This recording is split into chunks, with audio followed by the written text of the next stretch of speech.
Hi, everybody. Welcome to Mark's Backyard Birds. Springtime.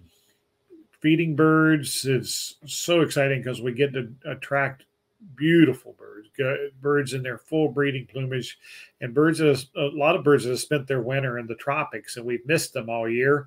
And Baltimore Orioles, summer tanagers, a lot of these birds are just arriving here in the Kansas City region, and where you are, I know some are still anticipating them, and others down south. You guys have probably already had them for a week or two. But the subject of jelly and feeding jelly is a hot topic this time of year. We get lots of questions. I've had several emails this week and quite comments on videos and things asking me about jelly. And I thought I would go through some of that and some caution that we should use when feeding jelly. One of like I said, Orioles are probably the most common bird attracted to it, and we get a great deal of enjoyment on it. But this Baltimore Oriole is showing you what he wants to do. This is what he typically does, and that is feed on nectar from flowers that are blooming. Well, this is a black locust tree, and when they bloom in the Kansas City region, they're really common all over, and the Orioles take advantage of that. But it depends on the timing of the blooming and the timing of their migration. Sometimes we have a really cold spring, and the blooming is behind. The Orioles arrive, and they don't have a lot of the natural nectars available to them, and that is the years that we get a lot of attention on the grape jelly, which is an offering a high energy, high sugar hit for these Orioles and tanagers and other birds that eat it. But for the most part, they don't eat a lot of it, and they're coming and going, but they use it as an energy source. Now we get spoiled because we want them to come in and eat that jelly because it is so pretty and we really enjoy it. So we offer up jelly in dishes. And the first question that I want to address is that I get a whole lot of right now is orange marmalade okay? Is strawberry preserves or jams okay? For the scientific community, and especially coming from people who care for birds in aviaries and in captivity and things like that, they're a big proponent of not feeding the really high sugar preserves and the really high sugar jams. I didn't know that jams and preserves can be up to 50% sugar, whereas jellies are a lower sugar offering that comes with that. And so they don't recommend feeding preserves and jams, just jelly.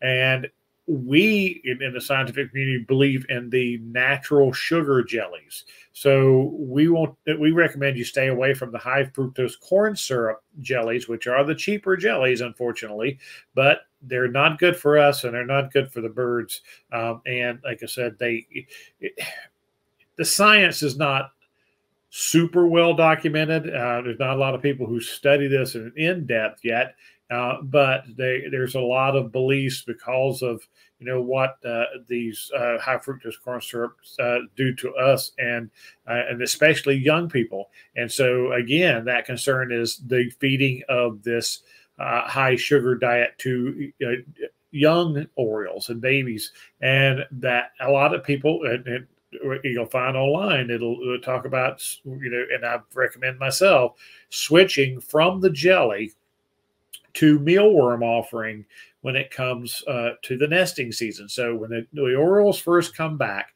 and they are right now, and and it's cooler, the food sources may be limited, and so they really are taking advantage of the jelly, and that's great. But as the season moves on and they start to slow up because they're nesting, they're seeking out insects and they're feeding their young insects. And a lot of people, want to continue to have them come into their feeder if you're lucky to have them nesting nearby. But we advise switching to mealworms because that's much better for the young, and it's actually better for the adults too. So instead of that jelly, you use that same dish like this guy's eating on, you can fill that with mealworms and you can transition them over. Now, the adults will come in during the summer and still get those hits of jelly, but the insects are better for them. The mealworms are better for them. And of course, we always talk about citrus. Citrus is always a good offering. If they're taking advantage of your oranges or your grapefruits or your lemons you're putting out for them, they're okay to leave out. But the other problem with jelly is its danger to other birds.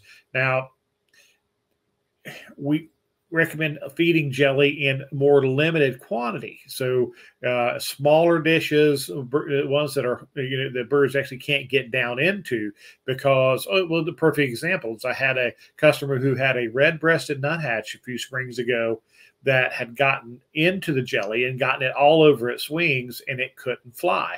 And luckily enough, she was there and she was able to go out, get the bird, bring it inside, wash the jelly off its wings, take it outside, and it flew away. But that could have been disastrous for that little tiny red-breasted nuthatch. So we don't, I know whenever the jelly is really going fast, it's tempting to do something like this, and that's put a huge amount of jelly out for them, so you don't have to fill it as often, but the danger increases greatly for a smaller bird to get the jelly on their wings and cause damage. So keep the quantity of the jelly to a smaller amount, like in a dish that's kind of and hard for them to get into. You want to have to reach to get the jelly, but not be able to get in it and get it on their feet or get it on their wings, things like that. So the amount of jelly that you expose the birds to is so important.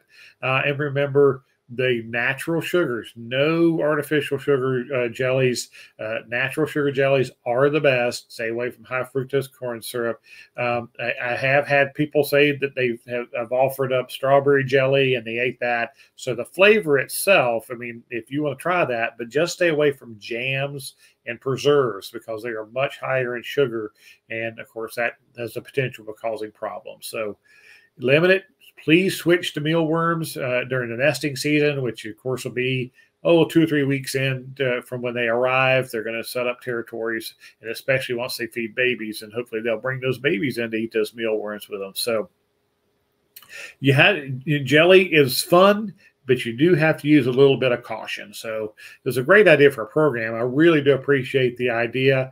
And if you've got other ideas you want me to talk about, please send them in. All the information is below in the description, all my contact information. So if you do like the videos, please give them a like, give them a share. Please subscribe if you haven't subscribed. So till then, come on, let's talk birds.